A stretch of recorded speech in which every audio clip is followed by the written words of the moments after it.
What is the half-life of a reaction? The half-life of the reaction is the time it takes for the concentration of a reactant to decrease to half its initial concentration. Looking at this graph, we can locate the initial concentration, which for this example is 2 moles, and then we can go ahead and find the concentration of the reactant when half of it has dissolved. To do so, we would divide the initial concentration by 2. So 2 moles divided by 2 is 1 mole. The graph shows us that it takes 2 seconds for half of the concentration of the reaction to react. To solve for a half-life, you would use the integrated rate law.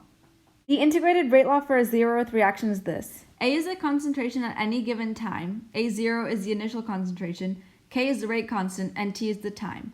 When solving for half-life, A would be equal to A0 divided by 2, and the symbol for half-life is T1 half. So you would plug those into the equation and solve it algebraically for T equals 1 half, which is your half-life. The integrated rate law differs in a first-order reaction. We can rearrange the equation so that it cancels out the natural log and shows that the concentration at a specific time is equal to the initial concentration times e raised to the power of negative k times t. Again, to solve for the half-life, you would plug in the A0 divided by 2 in as the A and T1 half for time. Now we can cancel out the A0s on both sides, leaving us with 1 half equals e to the negative k times T1 half. The next step would be to get rid of the e by taking the natural log of both sides, giving us the natural log of 1 half equals negative k times T1 half. Divide both sides by negative k so that the equation becomes the half-life T1 half equal to negative natural log of 1 half divided by k.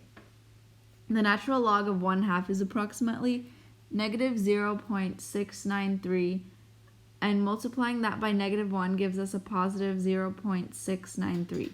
So finally, the half-life of a first-order reaction would be T1 half equals 0.693. Moving on, the integrated rate law for second-order reaction is shown below. You could rearrange this so it becomes this and continue on from here.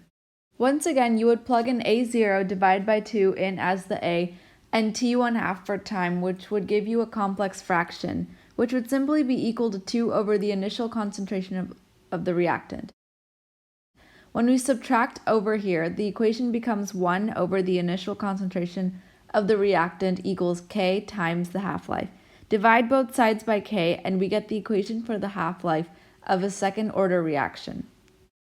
Thank you, and I hope you have a better understanding of half-lives after this video.